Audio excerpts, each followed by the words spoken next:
Now, to be honest, I feel a little bit more like a salesman today than an artist.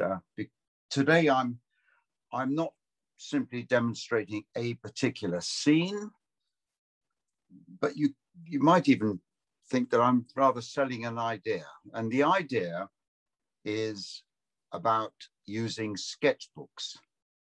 And I do believe that the use of sketchbooks has the potential to change your habits as an artist.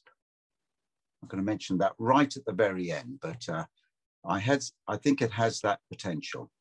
Now, I've used sketchbooks for many years now, and they are a significant part of who I am as an artist.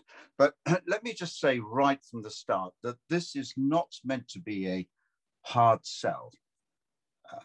I have two friends, both painters, who not only have never used a sketchbook, but I know believe that were they ever to do so, that might in some way restrict their creativity.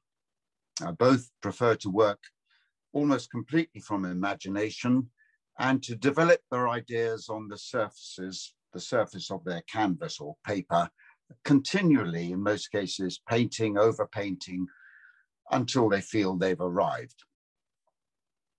But that's not how I work. And I do very much believe in sketchbooks and make constant use of them, and have done so for over 30 years now. There are two aspects of using a sketchbook that I'd like to cover in this session. The first is the how, and the second is the why. However, it's important, I think, that I get you drawing and painting as soon as possible. So my approach to these two matters, the how and the why, will be to talk and explain as we paint together over the next hour or two. Please, as Lois said, ask any questions you wish, but I have tried to plan this session so that many of your questions might be answered as I leak out my information as we progress. Now, as well as demonstrating and you painting, I'm going to be showing a lot of my sketchbooks and some of the work from them, specifically to illustrate my enthusiasm for sketchbooks and my practice in using sketchbooks, hoping that will in some way help you make up your own minds about sketchbooks. You may well have seen, in fact, I'm sure you have, a little video, a speeded up video that I put together showing that we'll be painting three subjects today. The first is going to be an object of your choosing, and I'll be asking you in this one to work from your own, what we call direct observation. And the second and third subjects will be from the source images that Lois has already sent you. No worries, we'll deal with each of these in turn. Now, please use any sketchbook you have handy. And if you don't have a sketchbook, not to worry, use paper, scraps of paper, or whatever when you're doing your work. So I think finally, before we switch to my demonstration view, each of the three demonstrations that I'm going to be doing are going to be quite short so that we can get them all in. So I'm going to suggest that for the first one, the one we're about to do, I'd like you to watch what I do from start to finish. It won't take long. And then produce your own painting when there'll be time for you to do so. That will also, whilst you're doing it or at some point there afterwards, give me time to talk to you. the second and third subjects, we'll deal with whatever the problems they throw up and when we come to them. So for the first subject, I'd like you to imagine, or you may well be in a kitchen, or that you are sitting at a cafe. You have a sketchbook handy, and you have a little bit of spare time. So you decide to make a drawing of something that's close to hand in your sketchbook. Now, I'm going to be making a drawing of this jug with these spoons in it. I'm going to pop that off to one side. You can see it a little bit. Let's just get rid of that. You can see it a little bit, but I won't be drawing this angle looking down. I'll be drawing at a different angle. I'm also going to just change the lighting a bit for this one. So I've got a side light on it. What caught my attention, again, you won't see it quite so much, but it'll come out of my sketchbook. What's caught my attention is the light from one side that's wrapping its way around the jug, bouncing off some of these spoons. Again, I'm going to, when I make the painting, I may well play around with the background a little bit, but it's a simple still life with cast shadow, with a light coming from that side. I'm going to work in this sketchbook, and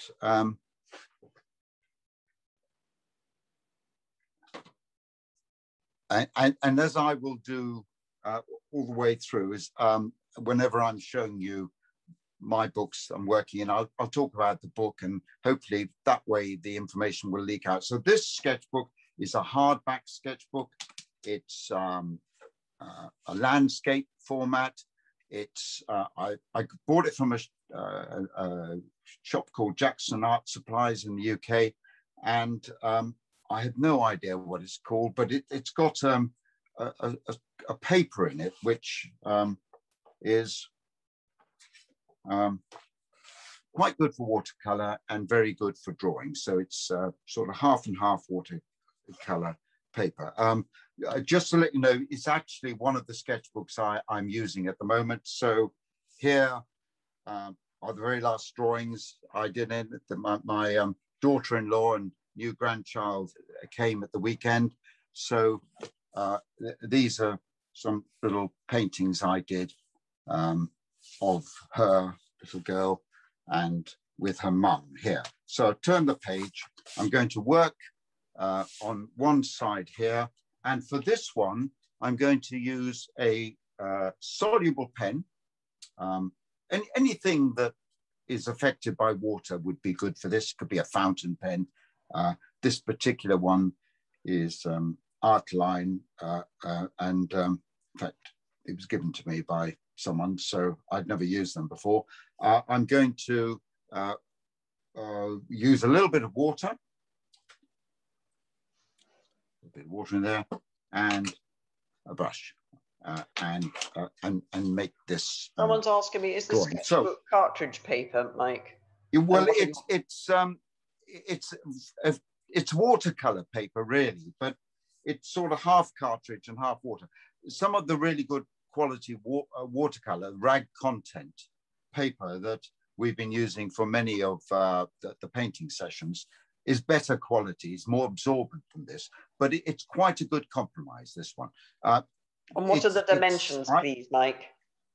Yeah. Well, it's about A4. So the book is about 22 centimeters by 31, that sort of thing. I think it is Jackson's attempt to copy another book I'll be mentioning to you in a moment, which is Moleskine, and that will all become clear. So we're sitting at wherever it is, cafe. I've got this jug here. I'm working with a soluble pen, and you'll see that this will be a very quick drawing. It's the sort of thing you could that I do in 2, 3 or 4 minutes. So let's just have a go at that. The jug is, I'm looking down on it a little bit. It's got this ellipse, which is always a bit tricky to draw. And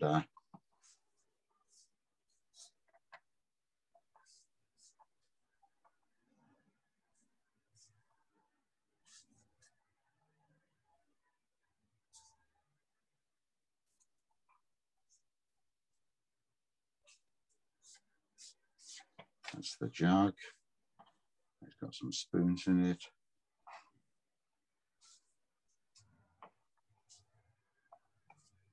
A bit big on that, maybe.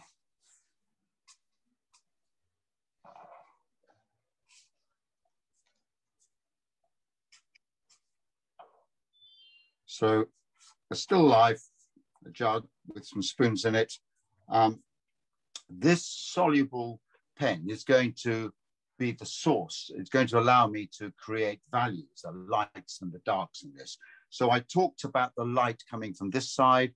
I talked about this cast shadow, this darker side of the jug here. And so I'm going to, I know that I'm going to be dropping some water into this. So the more drawing I do here, the more it becomes like my paint palette. So let's just put the dark bits in that we've got here, like that. I'm going to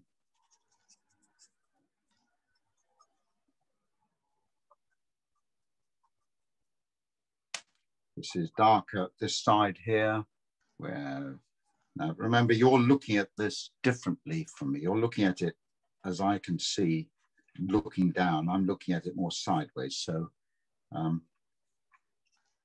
and choose whatever subject you like. It could be a cup and saucer, it could be just a mug, something. So let's just put in it. There's some lots of highlights here. So I'm just wondering how, let's just make a few marks here. Dark marks, some of this a bit darker, this one here, but there are some highlights. So we'll come to that in a moment. Right, there's an edge of a table here. And the light is coming from this side. So a convention with still life painting, and in fact, lots of portrait painting as well, is that if you want to emphasize the light that's coming onto this side of your object, then make around it something darker. So let's just put that in there for the moment, something a bit darker.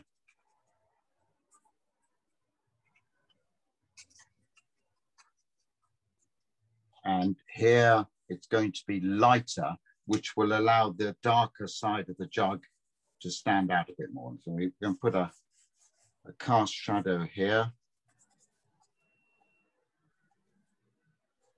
So it's very much a pen drawing at the moment.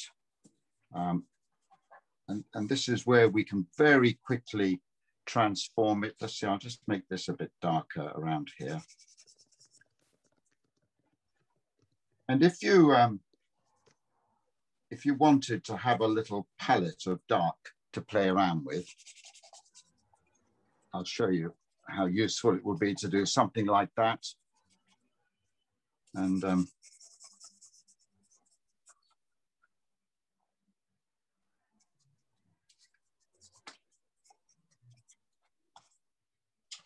right, let's put some water in this.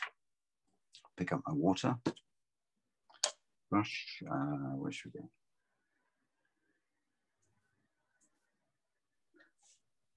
And to keep some of this shininess that's on the spoons there. So I'd want to leave some white paper. So it's just, I was talking about the light wrapping its way around the jug. Put a bit of dark there.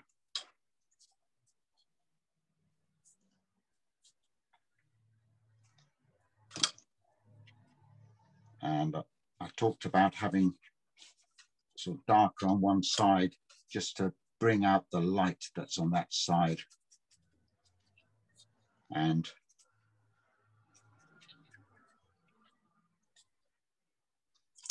let's have a splash around with these spoons. Try and leave some.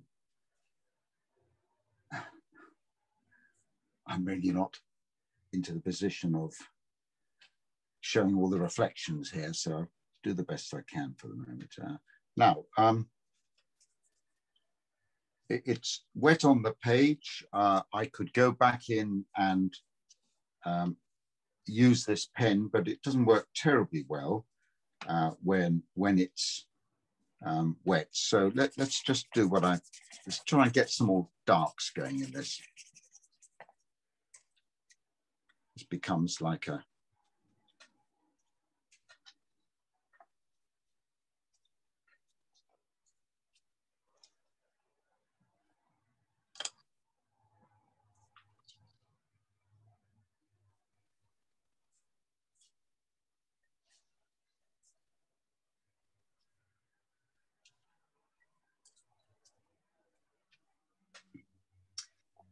and another way of, I just want to make this area a bit darker here. So I'm not achieving it by doing that. So if you've got time, or if the sun's shining brightly for you or something like that, and I'm going to just dry this quickly with a hairdryer, just to show you how you can push the values of this a little more if you want to. Just one moment.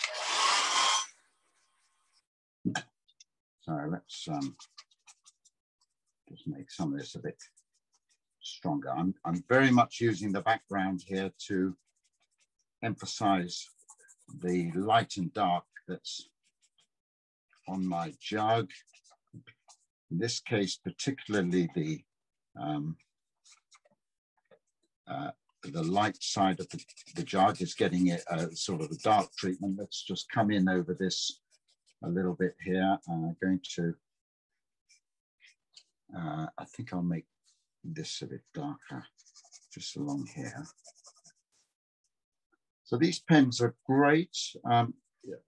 As I say, you could just use a fountain pen, anything that's going to be affected by the water. Let's just see, do I need to do? I think we'll come back over this and make this a little bit darker, a bit more water here.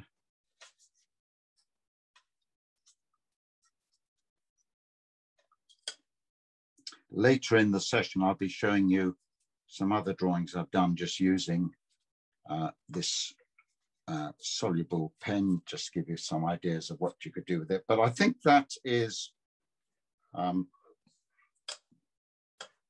let's just make this a bit darker in here.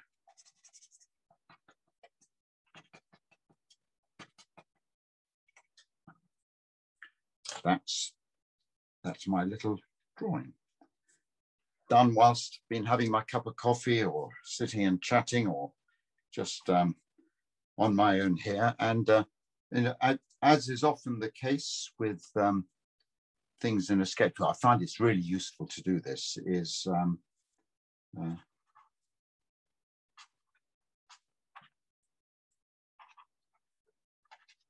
zoom. That will be a little memory of me having done a demonstration on Zoom for you there. And so that is I think a simpler way of producing a big area of values with water. It's a little bit like using charcoal. You can do this very quickly with charcoal. Okay, everybody, it's your turn now. And I'm going to just gauge how you're getting on with this before I come in and show you some examples of other things and before we move on. So I'm turning this over to you now, everybody, to whatever objects you've chosen, make them as simple as possible. If you can work with the soluble pen, I will be working with a permanent one later on. And all you need for that is soluble pen of some kind, a bit of water, and quite useful to have a brush. And that you don't need any more than that. to carry around with your sketchbook. Okay, loads. Good luck, everybody. I'm going to be very interested to see how all these turn out. Thank you, Mike.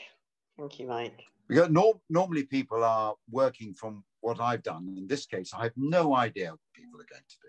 It'll be interesting seeing what they send in. Well, it'll be interesting to see what they've got to draw, actually.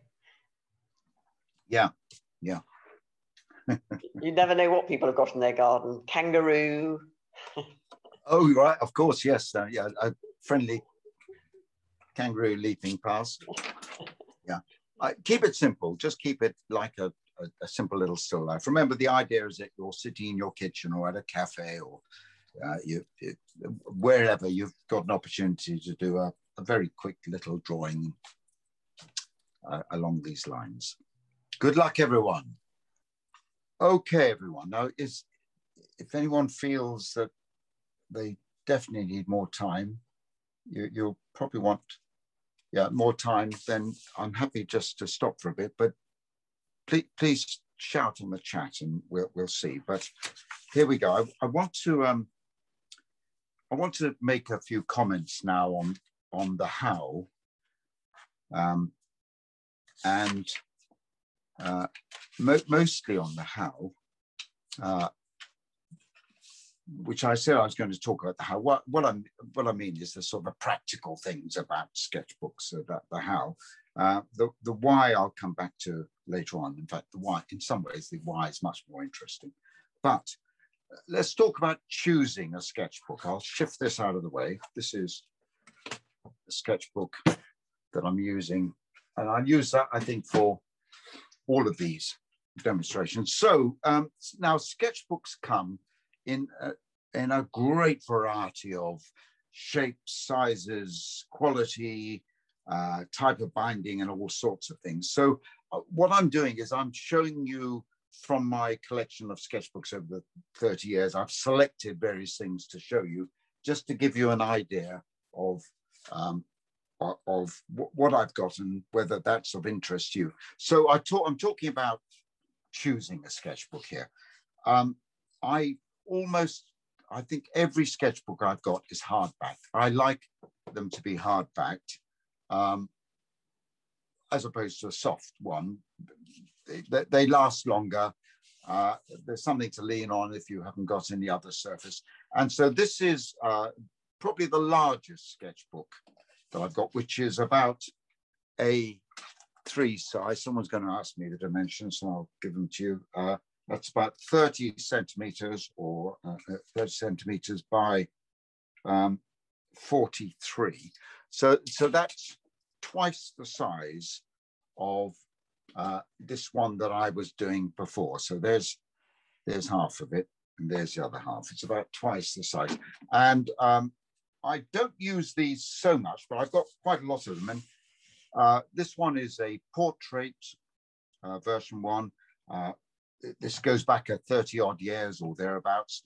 And it's a visit I made with some students when I was teaching to Belgium, Antwerp, and we were visiting galleries and drawing in galleries. And there is some of the work. There's pastel chalk work there. There's pencil and bit of color and notes made here of where we were and the sort of things we were looking at. So that's the biggest size that I have used. And this is the smallest size that I could find in my collection of sketchbooks. So you can see the difference between the two. I've selected just various certain things to show you in all this because we can't spend the whole time going through them all. But this is a little sketchbook. Again, it's hardback.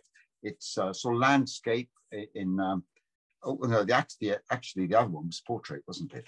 But this is landscape, and it's a tiny little sketchbook, definitely something that would fit in a pocket, that one. Okay, now normally I have a couple of sketchbooks on the go, and they often fall into the bracket of a small sketchbook. This is an example, and a larger sketchbook. So this is A4 size, very similar to what I did with my demonstration one there. And this is, I don't know what size that is. I don't even know if it's got a size.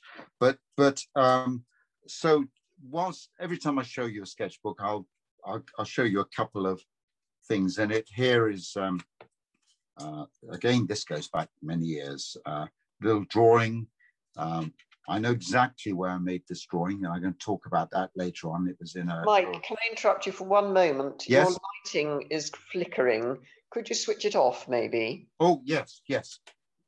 Is that better? That's much better. Yeah, much I'm better. sorry. I didn't mean to. That was only for that particular painting I did. Yeah, that's much better. I can see that now. Thank you, Lois. So I know exactly where I was, who I was with, and I'm going to come back and talk about that a little bit later on. And even if it's a little sketchbook, this was a drawing I made, listening to a Russian choir up in a balcony. They came to visit us at the school I was teaching at, and I sat there listening to the Voronezh choir up north of Moscow. And I drew every person in that on a piece of paper, and then stuck it into the sketchbook later on. So although it's a little sketchbook, it's got a big drawing in it. That one. And this one is the sort of the larger size that I normally have. I carry these around, but usually in a bag of some kind. So let's see what I'm going to show you here. This is hardback sketchbook. It's actually from a firm called Great Art, a German firm, Great Art. They don't make this, I don't think, anymore. And this is, someone mentioned cartridge paper. This is, although they call it a watercolor book, is much more cartridge. It's much smooth, shinier paper. Not so good for taking watercolor. Okay, but not so good. So this is a visit. I took a painting group to Gozo near Malta some years ago, and that's a painting I did there. And I've flagged up all of these earlier. I can hardly remember what I flagged them up for. All right, so this is a visit to a fish market in Portsmouth in southern England. And I was interested in these chaps who were cutting up fish in the fish market in March 2011. I can remember exactly everything about this when I was there. I can remember the person I asked for permission to do this from and so forth. And here you see them all working in the fish market. And obviously I've been there drawing boats sitting on the edge of the harbour, sailing boats. So those are the two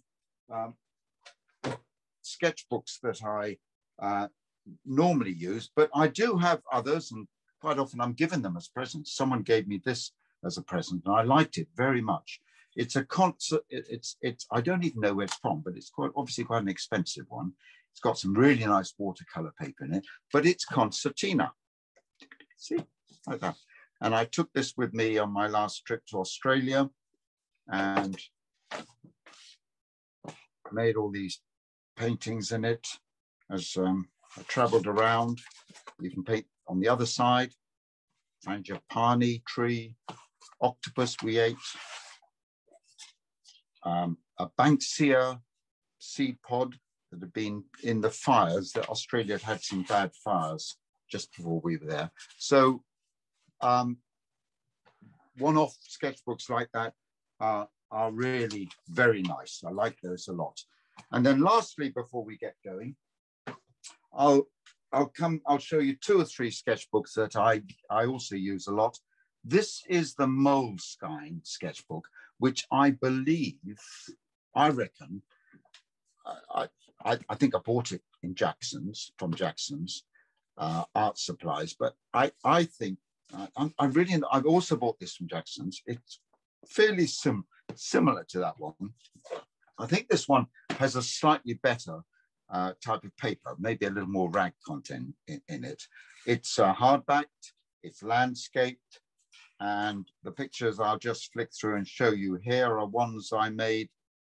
Oh, what's the name of the island just off Singapore? I spent 2 or 3 days there with Sue, my wife. Oh, it's gone right out of my head. Right, so that there are people working on this island. This lady's gutting fish. This is a little petrol station. Lots of pontoons like this made out of sticks, and well, there's one of the pontoons. I like using this landscape format because you can open it up and get something like that, which is great. You can do that with, you can do it if it's this way around and you open it up. But I just so often, for many years now, nearly all my sketchbooks have been landscapes. So these are various paintings done depending on how much time in my sketchbook. So, lots of watercolor. I use a pen quite often. I've used a pen here a lot and just touched it in with a little bit of watercolor. Someone's asking if you ever use tinted paper, Mike. No, I think when I've done pastel work, I played around with tinted paper using pastels. No, I don't think I do. I'm thinking about all my sketchbooks. I don't think any of them are tinted. No, but this is something I use a lot. Another type of sketchbook, which is also from Jackson's. It's an Indian paper called Khadi. It's a much rougher, cheaper paper than the other one, but I do like it for that. And I've selected something in here. What have I got in here? Oh, this was a trip to Italy, in fact, to the Marche, which is on the eastern side, with a group of friends, including my sister Annie, who was with me. And so these are various things that I used in this sketchbook using watercolor. They're all views, landscapes that we had from this amazing position we had on the hill. So turned it up and used it that way. Another one that way. These are sunsets. A place called Monte San Martino, near Ascoli in the Marche region of Italy. There's more color work, lots of hills and drawings.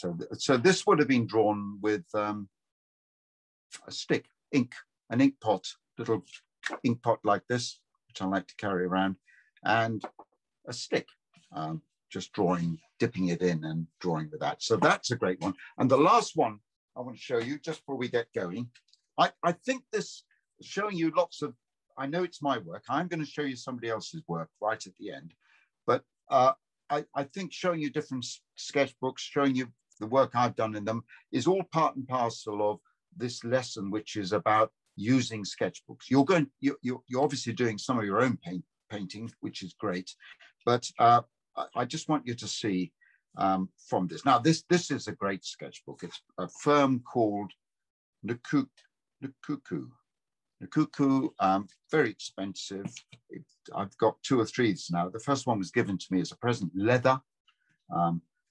It's actually, the paper is a little bit like this paper. It's quite a very absorbent paper. And I found that I use these quite a lot just for making notes as well as anything else. So just a few little drawings, that's Yilditz, Lois, sitting in your courtyard whenever it was I last she's so, trapped really in the Lebanon at the moment. Yeah, I bet she is, yeah. But really, I've got another one of these to show you a little while later, but really a very sexy sketchbook, that nice, beautiful thing. And that brings me on to our next subject. But before I move on to that, I said that I was going to talk to you about the how and the why. And I'd just like to mention a couple of things about the why. Now, I spent more time thinking about this than anything else, really. I've been scratching my head how to make this simple and where to start. Now, oddly, you haven't got anything to look at here, have you? Oddly, just blank sheet of paper just for a moment. We're looking oddly, at you, I've used the sketchbook less, or at least differently, since this COVID started, the lockdowns, than ever before. It's possibly because, like most of us, really not being able to go anywhere. And my sketchbooks are full of places I visited, far afield, nearby,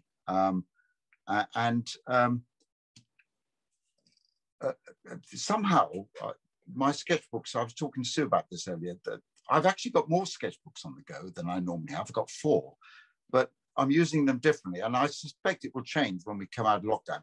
But I used sketchbooks in the past for all sorts of measures. This is a really old sketchbook. Now, that's right. This is a really old sketchbook, like many of them, and it's a portrait, it's not landscape, hardback. And so this was a visit to a recital. As a chap came along, a flautist, and was drawing, sitting there listening to him playing, doing these drawings. He's obviously wiggling around a lot, so he never stood still, but just making these drawings in pen. Someone's asking, do you ever use water-soluble carbon pencils, Mike? I haven't, but I know of them. I haven't. I'm sure they're great. I can see no reason why they're not great on that. But now over the last year, I'm getting on to you doing some more painting in a moment. Over the last year, I think things have changed, as I've said. These online sessions, Lois, have loomed large in what I've been doing, and a lot of them haven't been done in my sketchbook. So I've been doing things slightly differently, but I've also been using a lot of this time to illustrate stories for my grandchildren, just for my grandchildren. And I just want to show you briefly one of them. It's a kind of sketchbook, if you like, and all I can see is me. There we are. Right, why? Okay, so this one is a story for my soon-to-be 6-year-old grandson in Sydney. In fact, this is my copy. I've just sent him his copy, and I write the stories. I draw them, photograph them, put them into these books, and just like these sort of photo books, they get printed out, and all my grandchildren have got. In fact, they know, the older ones, that they get 3. I have to stop at 3, otherwise I'll be doing them all my life. So I do these, and the drawings I've done for these, some of them are in sketchbooks, some of them on scraps of paper, and each one is just a one-off. This one is, this is for my grandson Elliot here. It's his birthday on the 14th of June later, and it's on its way to Australia at the moment. It's a kind of sketchbook, I think. So for me, a big why is that these are a sort of visual diary. Every single picture that I'm looking at. Anyway, moving on. Now, Sue and I spent a number of days in France over the new year of 2010. And as always, I carried a sketchbook and I did a number of, here we are, flick back, Lois. Okay, and thank you, Lois. I didn't realize you were following me that closely. Right, so here we are. It's hardback A4 landscape, great art sketchbook, this with a rather more cartridge paper than watercolor paper. And so these are various drawings and paintings I did of friends. The people we were staying at this house had left their dog behind, so that's their dog. Various friends here. And you can see now the point about this is that our next painting is going to be about this photograph. Put this in front of you, which is of three of my friends. On New Year's Day, we'd had our sort of festivities the night before, and we were obviously chilling out a bit. And they are weaving. In fact, this lady here is an internationally renowned weaver. She teaches all over the world. And if you're looking for some classes, Lois, she might be great at that. She's knitting and she's learning to, and she's designing things on her laptop there. So that's going to be the subject matter for this. So imagine that you are sitting here recovering from the last night, the New Year's Eve festivities, where we've got bright light outside, we've got a warm light inside. These three people here are gossiping, working, but so engrossed that they're probably quite unaware of your presence there. And this is going to be the subject of the next painting. Now, this will do this slightly differently, boys and girls. I'm going to go back to the format where I'm going to split this into 4 parts. And after each part, I'll just give you a bit of time to catch up. Please work along with me if you feel that you're welcome to do that. And I'll try and give you enough time to catch up after each of these parts. I'll explain what I'm going to use for this. But the first part will be talking about the composition and making a drawing. The second part will be washes, then darker colors, and then the final details just to finish off. I'll break it down slowly. It could be that if you were in this situation, you might be drawing and painting a lot quicker than this, but hopefully this will give you some idea of a slightly slower piece of work in your Mike, sketchbook. could you just take a close-up? Could you just make the picture close-up so I could take a picture of it? Because Lois sent this out. I know, but I can't find it. Yeah, no, that's fine. No, it doesn't. I don't know if that helps. That will help. Does that help? Yes, thank you so much. Okay, I'll leave it there as well, right? So for this one, I've turned the page in the same sketchbook I was using before. I'm going to use a pen, permanent pen here. I'm going to be using a set of watercolors that I carry around everywhere, very useful with a sketchbook, and I'll explain these in a moment, what I'm using here. And the brushes I'm going to be using in here are in here. The colors are almost exactly the same as the ones that Lois has sent out to you, and the brushes are going to be the same. It's just that there are fewer of them because it's a smaller box of paints. So I'm going to do those two and make this drawing here. So composition-wise, you might be interested to see that I did do a painting of these 3 ladies here at the time. There they are.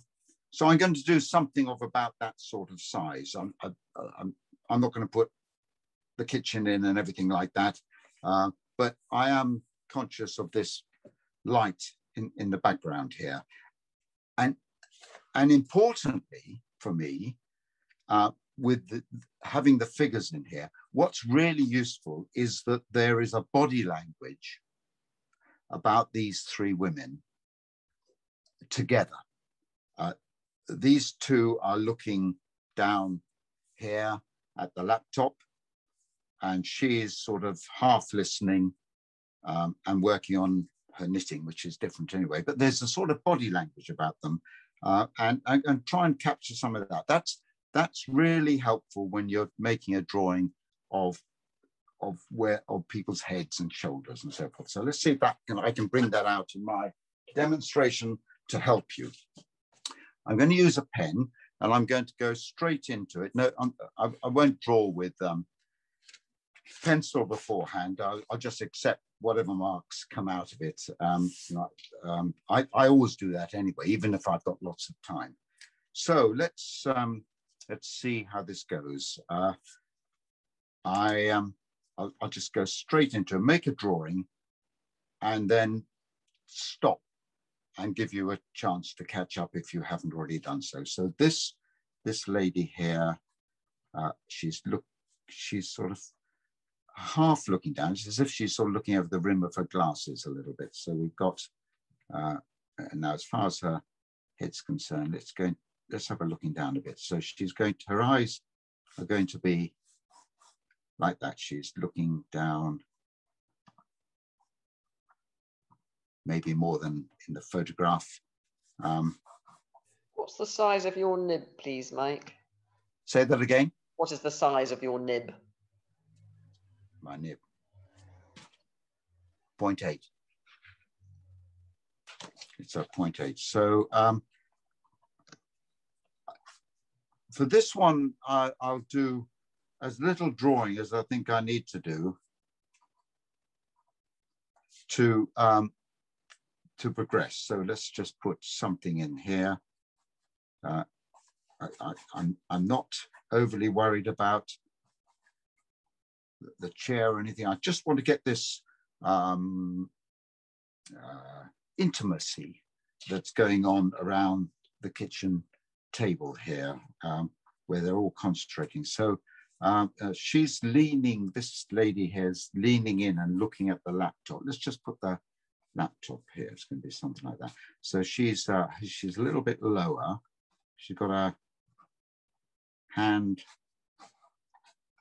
and her eyes are looking in here. So as little detail as I can get away with, she's just sort of roughly the position of the eyes. That's body language is leaning in here, and you can see, in fact, her body goes that way. So she's looking down, something like that. They're both looking at this laptop. Let's just pop that in. That might be quite useful just to make a note of that. Okay, and now this lady here is definitely, as I said earlier, half listening in, but she's also getting on with something slightly different. So let's just move her away a bit. The top of her head, it sort of roughly comes to about there. That might be quite useful to make a mark. This space here, negative space here, that's quite useful just to be aware. It's a lot less intimate, this space, than that one. So let's have a look at the position of her head. If we can, she's sort of looking up. She's not looking down at the laptop. So her eyes are much more, she's inspecting what's in her hands, I think, much more. Let's just something like that. And she's bent down here. Her elbow is on the table and comes up to something like that. And so she's obviously playing around with knitting needles or whatever. So she's half paying attention to what's going on. Okay, let's, what do I need to do? It might be useful to put in something here. It's a bit of a void. Let's just some sort of basket, or I don't know what it is, a bit of paper, something like that. And then we've got Maybe we can come to that later. We've got these windows back here. Right, that's really some suggestion of the table, maybe. Yeah, that's the sort of simplicity I've focused in just on the three figures. They're all communicating in their own way with each other. It's an intimate scene. And just getting that body language is probably a really important thing. Sitting there with a sketchbook, I can remember there just being interested in how they were doing this creative activity on New Year's Day, in a lull in the day. Right, that's stage one, everyone. So I'm going to hand over to you to pick up with that. Get yourselves a drawing done. Could you let Lois and I know when you're ready? And then after that, I'm going to introduce my paints, put a wash on, and take the picture on to the next level. Okay, I have used this Winsor & Newton watercolor. Well, not this one. This is my third or fourth one, but I've used this as a field set for well over 30 years. I used to have it when I was in the army, although I didn't do a great deal in the army. So this is a really nice set, but many of them are the same. This one has something you put water in, which is good. In fact, that is water, which I use only seldom, but I normally get water from wherever else. But I'll use it now. So I'm pouring some water in there. And it becomes a palette. You open it up, and you've got some palettes. All these colors are artist colors. I took out all the ones that were in this and put the ones in that I wanted. I'll just talk about them briefly, but they are all the colors, pretty much the colors that I have in my main set, which I have to say, Lois, I can't find. It's gone missing, but it doesn't matter. It's the one that you've sent pictures of. And so they're all artist quality. As many of them are translucent paints as possible. I'll only be, I don't know how many I'll be using today, we'll see. And what I refill these by squeezing out of tubes as they become empty. So I've got two blues, which is an ultramarine blue and a cerulean blue. I've got two yellows, which is a lemon yellow and a warmer yellow. I think this is actually Windsor yellow, but it could be cadmium yellow or something like that. I've got a yellow raw sienna here. Then I've got two reds. So I've got two primary colors, two blues, two yellows, two reds, and that's a crimson and sort of orangey red. I think this is Windsor red. I've got a sap green, which I find a useful, convenient color. It's the only secondary color I've got there, but greens are always a pain and or difficult anyway. And then I've got a burnt umber here and a raw, so I've got a raw sienna here, apologies, which is a sort of very warm brown. And then I've got a much darker, warmer brown, which is burnt umber. And I've got a little one here stuffed in here, which is, this is either neutral tint or Payne's Grey. I can't remember which it is. I've got two brushes. The biggest brush I could fit in there, this is a sort of mop brush, which I've cut off the biggest one I could get in there. I've got in there. And I've also took out the little brush that they gave me, and I've got a rigger brush here, which I've cut the end off, and it sits in there. So the two brushes are a rigger of some kind, and this squirrel-haired mop brush, big brush here. So I'm going to use those for this painting, and indeed the next painting I'll do as well. Okay, what else do I? No, that's all the materials I need to sketchbook I've already told you about. Okay, the second stage in this is putting washes down. Remember I spoke about the light outside being a bright bluer. I didn't mention blue, but it's sort of a bright outdoor light. And then you've got this warm indoor light here. So if I can put something of that down here in the washes, that will be very useful. I'm just going to change my, oh no, I'm going to use this water, aren't I? Let's do that. And get my brushes out. I'm probably going to do this all with the big brush.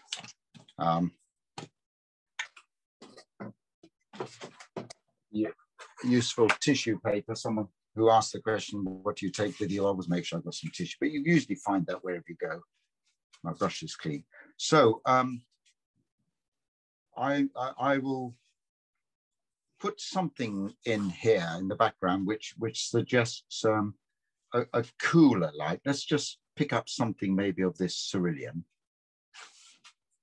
and just pop that in here. It doesn't have to be very strong. I can come in with it darker at the moment.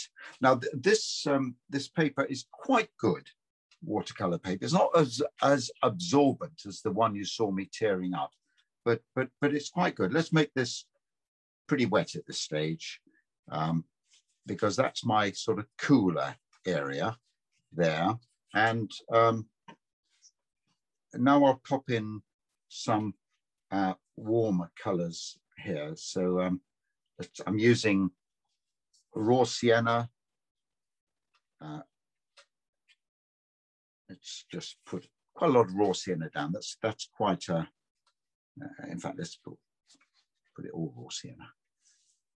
That's a warm sort of color here. So we've just, I'm treating this also, I'm aware that you're probably doing this quite quickly. So we've got a cool wash, a warm wash here. Do I need to put anything else in? So let's, whilst this is all wet, I'm going to pick up a little, something of the shirt color here.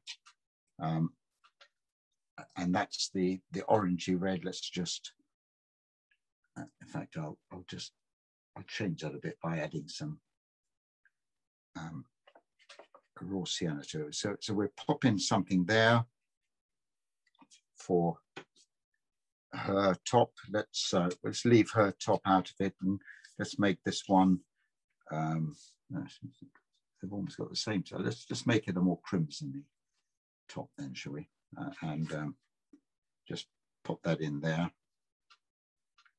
And something to do with the hair maybe at this stage. So these are all light washy colors there. I'm happy for them to run into each other. Let's make their hair a little bit more sort of blondie, that one, and use a bit of burnt umber here for that. So for that, do I want to bring in anything else at the moment? Yes, I'll just bring in something of the table being slightly different. There, that's my washes. It's very light. I hope you can see them. Trying to establish something of the cooler outside through the window there, and the warmer colors here. I haven't gone for any detail. I've just blocked in various colors, and that's pretty much exactly as I would do things if I were working in a sketchbook in here. When I did the drawing that I showed you, I used a pencil, but this is using a pen because I just wanted to demonstrate that. So it's over to you now, and let's see if you've, hopefully many of you have already begun, but that's fine. If you could get yourselves to that stage, you will need to dry this. I'm going to get my hair dry and dry it in a moment, so that we are working on a completely bone dry painting for our third step of the painting. This little water pot fits on there quite conveniently. Right, well, whilst you're working with that one, and good luck everybody, I'm just going to put my hairdryer on and dry this. Okay, shall I move in now to the next bit? How are we doing? Okay. And this is the third stage. We're going to put on here, we're going to put on more color, darker colors, include some shadows, leaving the fourth stage for any details that we might need to just finish them off. So I want to make this quite a quick little demonstration because there is another one and I've got a few things to show you as well. So let's pop in some darker colors here, remembering that the light washes that we put in here can come through as the lighter colors should we need them. So let's look at this lady's hair. I think I'll do something on that, and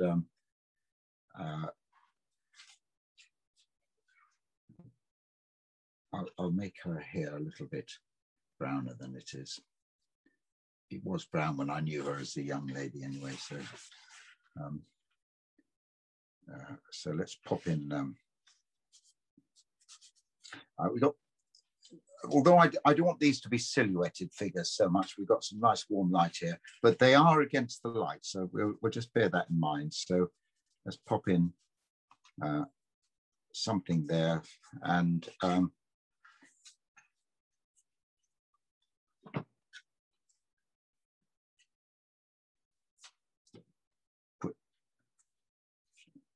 I've got some raw sienna. I'm just popping in there to.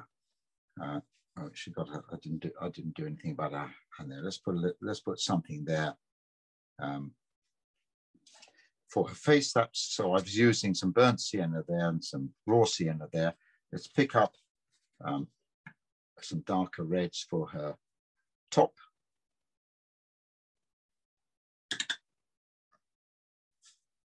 Yeah, her name's Brenda Gibson, Bose, and she designs and writes and lectures quite a lot in America on weaving. Sounds fascinating. She's extraordinarily clever. Now, this pot of water I've got here is getting a bit gungy, but that doesn't matter. So let's just give her one or two colors here.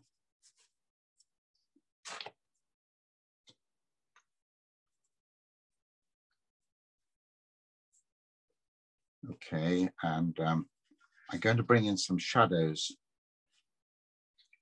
later on to that, but let's move on to the lady. I'm going from left to right roughly. Let's give her some dark hair here, and that was burnt umber I put in there. I'm just going to put some more raw sienna there for her her skin. I'll come back to, I'll just use shadows there for her blouse, and this lady here had I'm just mixing the colors in. What? Oh God, where's all my water gone? I need some more water. Okay. Glug, glug, glug. Really useful if you're stuck in the desert to have that handy, but otherwise I get water from wherever else I can get it. So let's get a little bit of crimson on here and add a bit of color, leaving some light bits. I'll go to her hair. I'll make her blonder than she really is, a little bit. And her arms, and right, I think I need to do something here. What can that be? I don't know. I'll do that later, right at the end. I'll do that as a detail. So what about what's going on in the background here? Oh, I don't know if I've got time for that. No, I haven't got time for that. So I'm going to put some shadows in now. And I'll do that with using ultramarine blue and some burnt sienna. Put those two colors together. They're quite good. They make that a bit bluer. Just make it a bit bluer. Okay, let's see if I can put some of that in as shadow here. Upper here.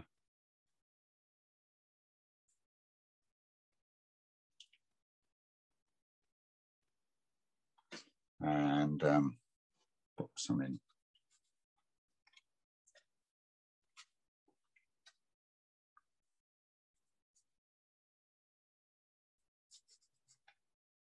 Laptop.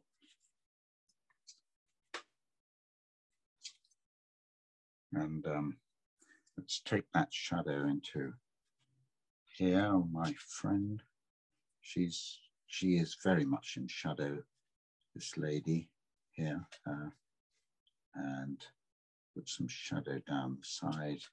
And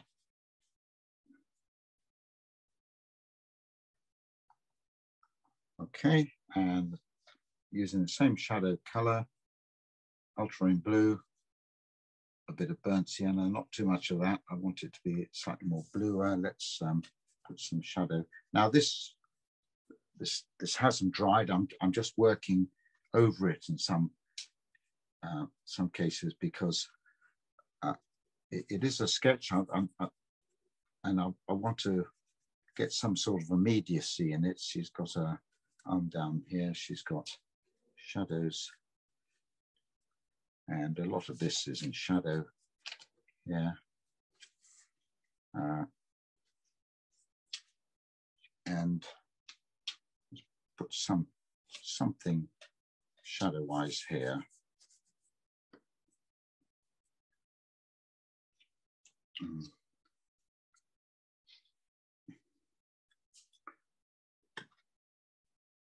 I'll mix some more shadow. I'm going to do something about those French doors. What have we got? Let's just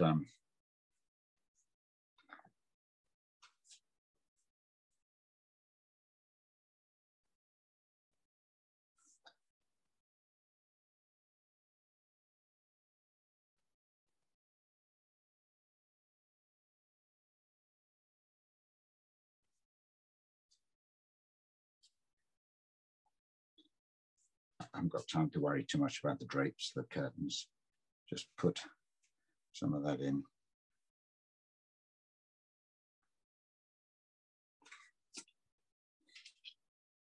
Right, I think I'll call that a day and let that dry and come in and put a few little details in. As you can see, I've rushed around the picture, getting the gist of where the lights and the darks are, keeping some of the color coming through. Come up with decisions later on. Let's just make that a bit darker there. Come up with decisions a bit later on as to what little details I'm putting in order to get this sketch made in my book of these three ladies together. So I'd like to move on with this picture. Okay, everybody, and anyone scream out if it's not helpful if I do that. And we're now going into the fourth stage of doing this. So having broken this little sketch up into 4 parts, and the fourth, and putting in any details here, anything that we think might help just to make this work. And I'll do this as quickly as I can. I think I'll try and do it with, if possible, with this rigger, which I've got here. And I think probably in all cases, this is going to be dark colors. So I'm going to mix up a dark color. I just want to put accents in where we've got dark areas here. Something about this basket in the front. And whatever I think I need to put in here just to tell the story of these three women communicating in their own way sitting around this kitchen table. So I'm going to make a dark color, ultramarine blue, and I'll go to the burnt, oops, come out of there. I'll go to the burnt. So I'm going to make a really dark sludgy color here. And I'm using my, okay, if I wanted to make that any darker than that, I could add a little bit of this neutral tint or Payne's Grey into it. I tend not to use that color just on its own. So let's just see. I don't know if this is going to be too dark. Where do I want to just bring in a bit of detail? Just one or two little marks that might be helpful. Some of these folds in the clothing.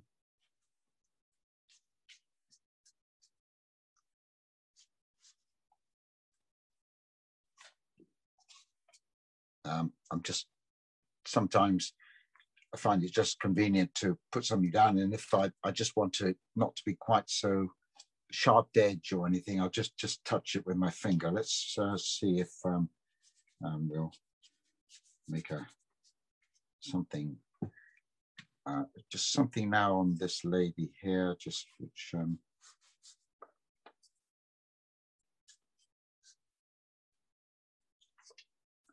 and here.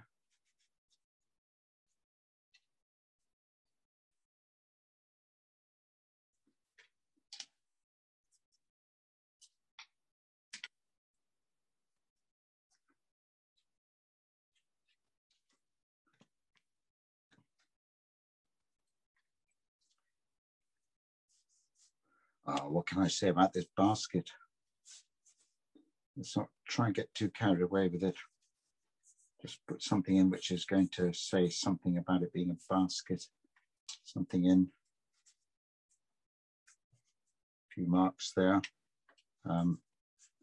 She's got a knitting needle in her hand there. Let's make her a little bit darker, this one, I think, more silhouetted.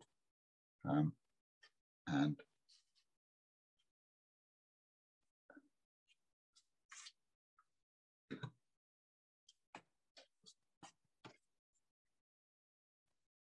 right, that's it. That's time up. Time up, finished. So it's just a sketch like that, okay? And if you have that much time to make the sketch, you'll be very lucky when you're working. And that's where I'm going to abandon it. Whether it's finished or not, I'll just abandon it at that stage. I have found, I made a note of this to tell you, so I'll tell you now that actually I do take photographs, maybe not quite as many as I used to, but I nearly always find that I take a photograph after I've done the painting, just as some kind of a little extra reminder. So with this one, I would have drawn it, and then I thought, well, let's have a photograph of that for keepsake. That would be useful.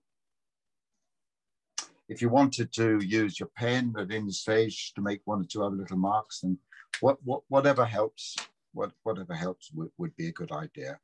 But that's this sketch. So I'm not going to. I'm going to put zoom again here because it's 29th of April 21. Zoom. The other drawing I did has got France 2010 in it, but this I've done now. It's just a little reminder there, which, so someone asked about titling it. That's as far as I'd go with titling it. Okay, so let's see if we can get that one finished, everybody. And we're coming up for 2 hours, and I'm going to try and get the next bit done in the next half an hour. Okay, which includes one more picture. Although in this next picture, I'm going to paint it quickly myself and let you then go ahead and do it yourselves later. But okay, so over to you, everyone, and good luck with that. for this third one, I'd like to do what I did in the first one. Let me just do this. I'm going to use pencil and watercolor for this. Let me just do this entirely, the sketch, and then let you have a go. And then we'll come in and wind this all up. And I've got some more information I want to show you and talk to you about sketchbooks. So this is in my youngest Could you bring that grandchild. photo? Could you bring that photo close up again so I could? I'm sorry. Let's see. Maybe move it down a little bit. Yeah, thank you. Okay. Thank you. Yeah, thank you. So this is my youngest grandson in Sydney in Australia. I think they're coming back this year. And we're going to use him as, this is the source for this. But, and in fact, Lois put out some pictures. In fact, on that little video I did, it was based on his elder brother. So let me just show you. Where have we got to now? Let me show you some drawings I did of his elder brother at about the same time. And these are all done with soluble pen. It's here. On the beach, probably not on this occasion, but and there's lots of occasions on the beach in Australia. So working quickly, soluble pen, touching in water, as we did on that first one here, just, it helps you sort of prioritize where you need to do things to make the picture work. You know, I needed to make this dark around here to bring this part of his body out, and leave that light here so that you could see that side of his body and so forth. And some slightly larger drawings, the same sort of things, working very quickly with a soluble pen, a little bit of water. Really, I find it a really good way of quickly getting something down of what's going on around you. Okay, so I as best I can, I'll talk about the 4 stages I go through here, but you'll find I'm going to whistle one into the other very quickly. So by all means, go ahead and do this whilst I'm doing it, but I will do this quickly. And what I'm going to do is give you time just to go ahead and do your own one, which will give us enough time to finish off the session. So I'm turning the page, got a new page on my sketchbook. I'm going to work with pencil here. I'm going to work with my watercolors. Let's just get myself some clean water. It come out of my drinking glass. Clean water. Clean my brush. Quite useful to clean brush when you start, because it's often the light colors you put in first. Here we go. All right, so drawing, again, I'm thinking about doing this one. You see, one of the things about drawing youngsters, children, is that they move so quickly. And of course, it's really difficult to capture them at all. It is really useful to have some photographs to work from here. Although when those drawings I gave you before, I wasn't doing those from photographs. So here we go. This is a full beach scene here. He's concentrating entirely on the water coming out of his bucket. His knees are bent, his body is around here, and his head is quite low down. So he sort of forms a bend here. So if we see if we can get some of that into the body language. His head is there. He's got a little back and arms that goes there. You can see a little bit of his hand here and his head. In fact, his hand's much more like that. Okay, and then His wee body is like so. He has very long hair, this lad, Oliver. My daughter won't cut it. I mean, it's really long. He's a real Aussie beach bum, this boy. And he's lovely. But here we are, he's got his fingers outsplayed, I don't know, something like that. And he's wearing a nappy, I see, still. So, and then you can just see a knee, and his leg is what we call foreshortened. You see, it doesn't take up much room on the paper.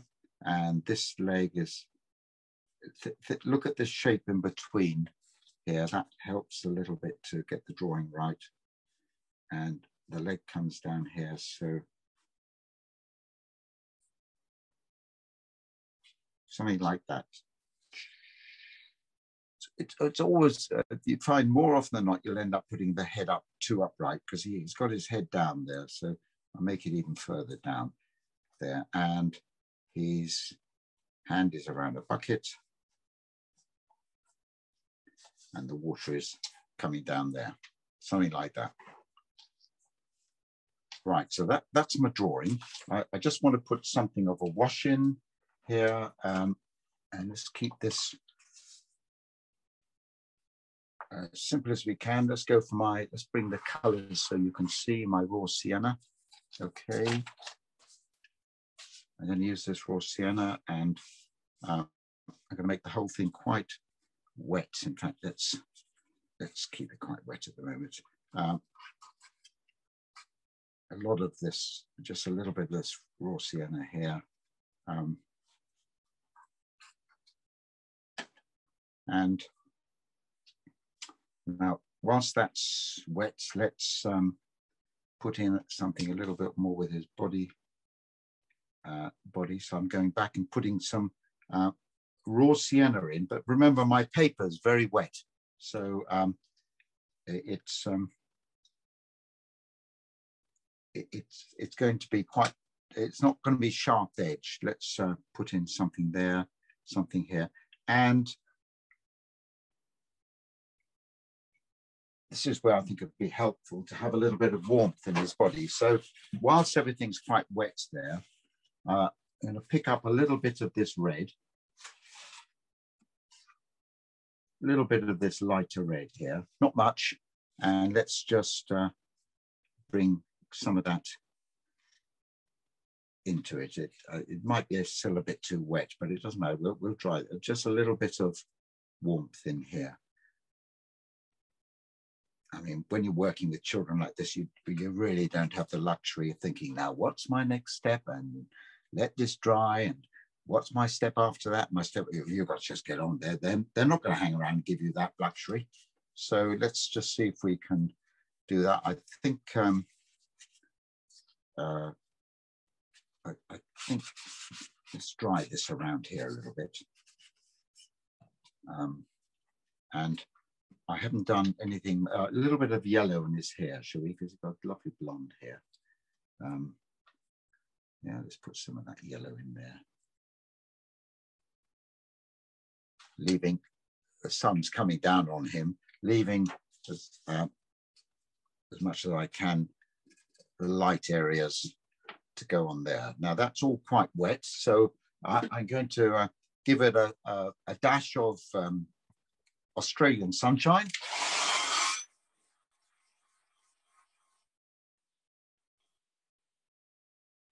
If you don't have the Australian sunshine, you could always get a tissue and just damp it. And you want to work quickly. You get a tissue and damp it on, and it would take some of the water out of it.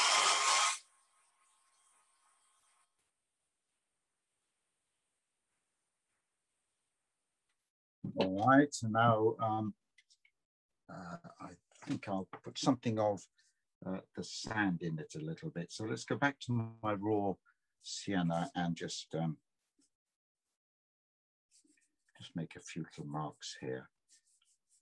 I mean, I'm really not in the business of trying to recreate the sand exactly, but let's see if we can do something with I put some raw sienna in there, and I will pick up a bit of burnt sienna, a little bit of brown. Let's touch one or two little things there. It'd be quite nice to have this water coming through. So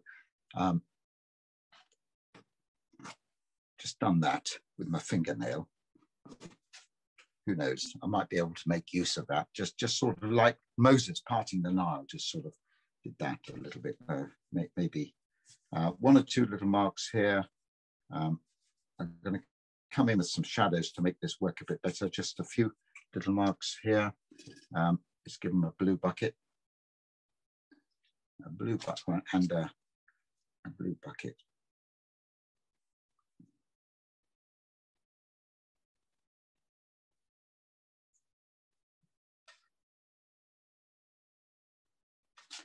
And a little bit more, a little bit of this brown maybe in his hair. And oh, he's got a, I've left the spade out. No, I won't bother with the spade, but you can put that in if you like. And let's just see a little bit more color in his arm, possibly. A little bit more color just here, which that'd be quite good. And down by his feet, maybe not too much. Okay, Australian sunshine.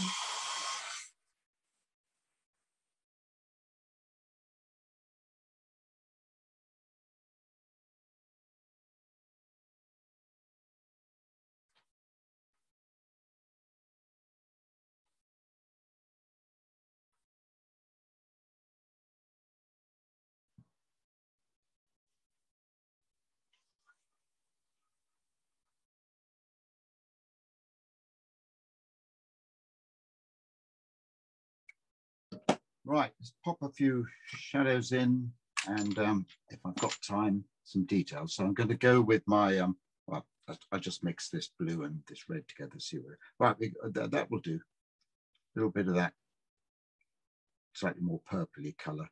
Yeah, let's not make it too brown. And where's my picture? Let's just put a little bit of shadow here.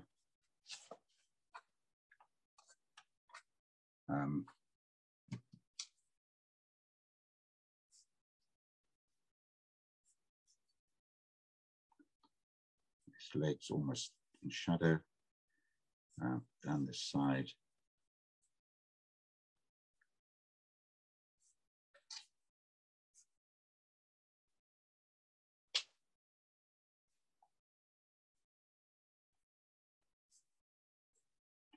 Soften the edge of that one a bit.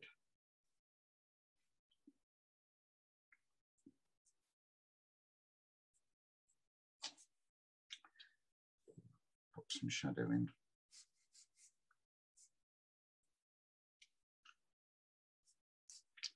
And any shadow that may be cast by him, a little bit here.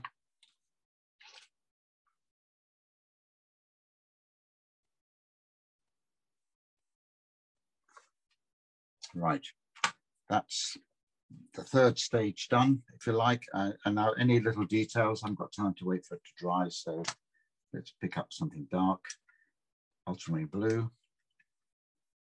Let's make this darker, so I'll go back to what I did before with burnt sienna. It's sort of pretty dark and sludgy. Now, can I use that in any way? Let's put a little bit in the bucket, maybe.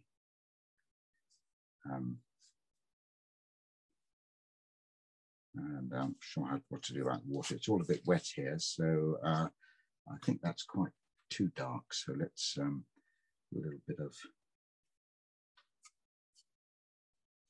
shadow there. Just rub that way with the finger. We'll make this a little bit darker, maybe. And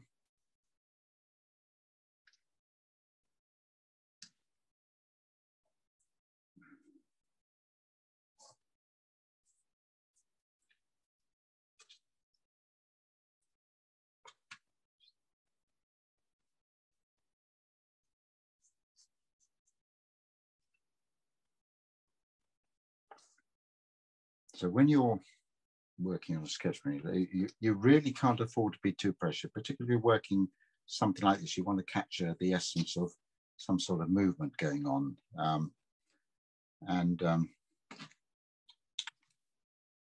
don't know what else I can do to that. It's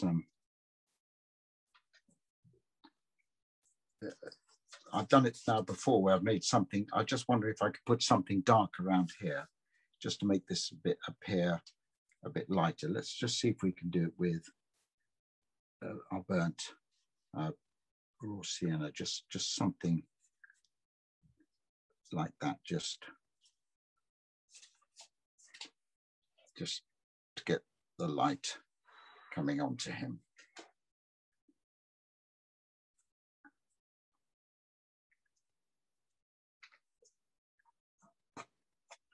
Water's meant to be coming out of there. Right, that's it. That's way longer than I would have had normally to do a drawing like that.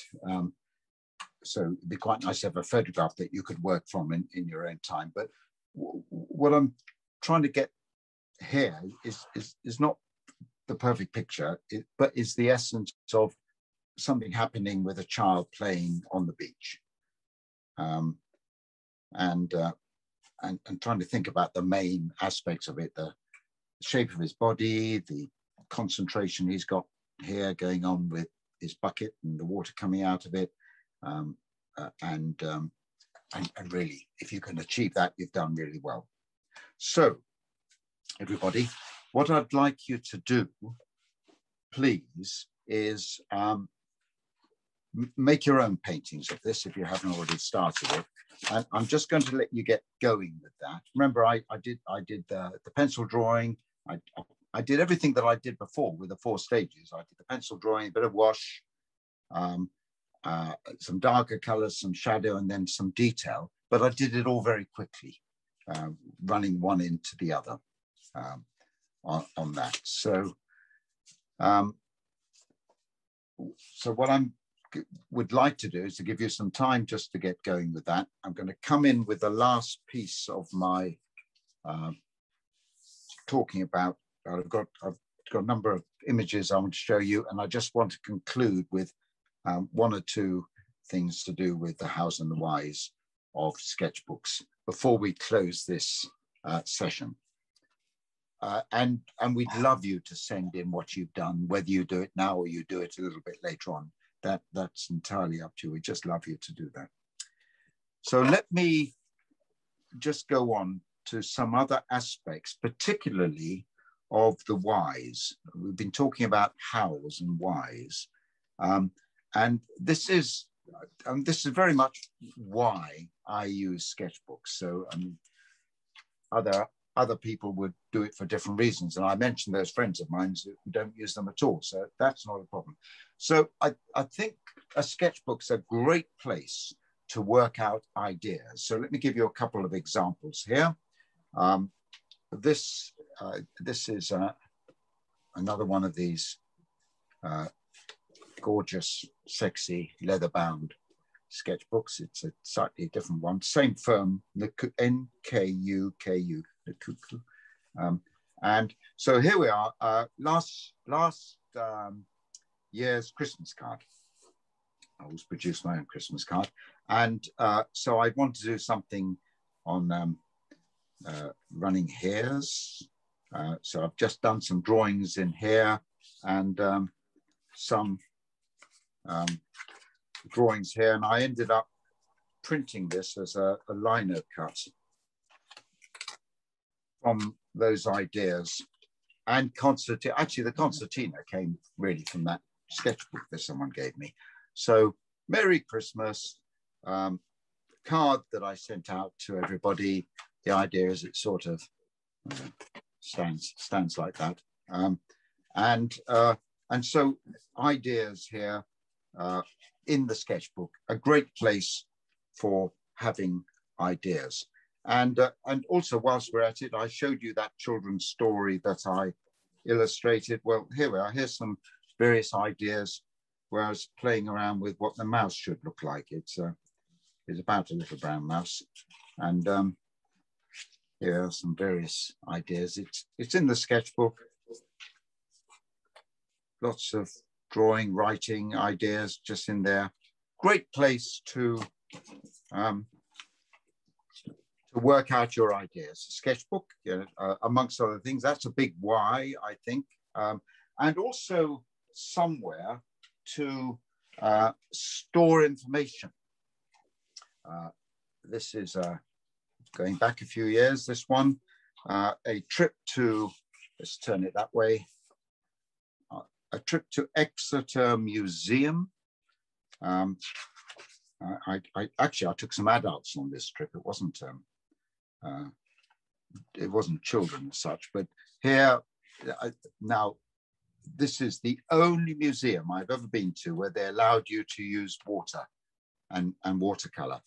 No other museum I've ever been to will allow you to do that. Sometimes you're lucky if they allow you to use color pencils. So I took advantage of that and copied something here.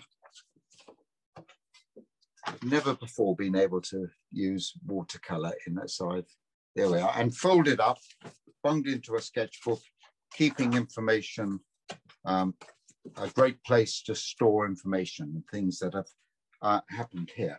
And another one, just to amplify that, is I took a trip of youngsters some years ago to Cornwall, down near Land's End, to Sennan Cove, and this is painting I did of some rope hanging up at the time, but I also took a lot of photographs and I printed those out and I just put them in to the sketchbook, stuck them in to the sketchbook as part of my memories of, another one somewhere, my memories of that trip to Sennan Cove, which I can remember very well, especially by looking at that sketchbook.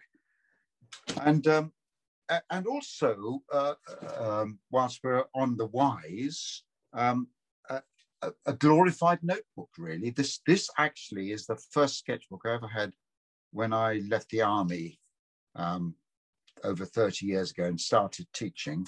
And so in here are, I've got it the right way around here, in here are just lots of notes and addresses and ideas. Odd little drawing appears, ideas for things that I've been making, costs of things. A glorified notebook is another great way of using a sketchbook. And a couple of points now on the how. How do you use a sketchbook? I believe if you want to get into using sketchbooks, you should carry a sketchbook everywhere you go and use it every day. I mean, it might just be that you draw a teacup. It might be that you just do a doodle, or it might be that something you like, wrapping on a sugar lump or something, and you stick it into your sketchbook and it becomes part of that day. If I were to make an analogy, I'm coming on to this man in a moment. If I were to make an analogy, it would be, were I a music teacher and you were learning an instrument, I would be telling you, I know, to practice every day.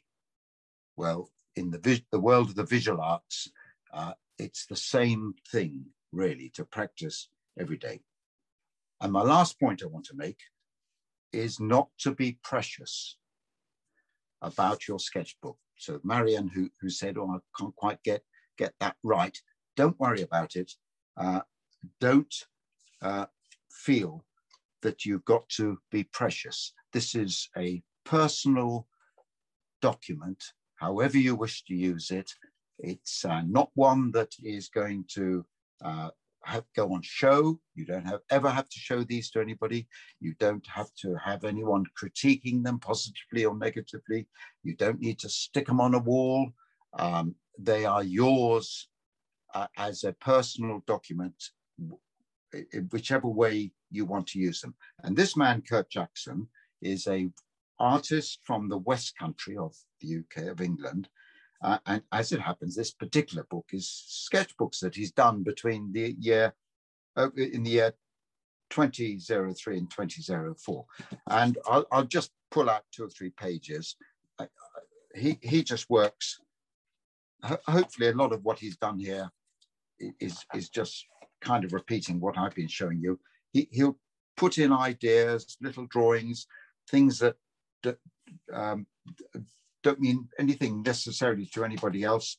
He dates nearly all his stuff here. He writes little notes on things, beach scenes. There's a crowd of people. I think he must have gone to some sort of concert here. Oh, yes, he did. This is a Radiohead concert, yeah. So he's doing drawings at this Radiohead concert that he does there. Lots of little drawings. So almost unrecognizable that you wouldn't know quite what they were about, but it's him, what he does. It's his things. It's personal to him. So they're really, really nice on that. So I'm just going to wind that off, everybody, by saying we have indeed covered an awful lot of information here. And a lot of that has been leaking out, as I said it would, as we made our drawings and so forth. I've mentioned the how. I said I'd try and break it down into the how and the why. And if I just had to choose one thing that for me would be important in the how you use a sketchbook, it would be to carry one everywhere, handbag, case, pocket, whatever you like, and to use it every day, if at all possible, rather like that analogy I gave you with learning to play a musical instrument. And the one why I would single out would be to understand, to be aware that this is a very personal document, very personal way of making art here. And even if you don't think of it, then you probably don't think of it as at the time as being a visual diary. It is what it will become when you look back at the diary. Just a little story from last weekend.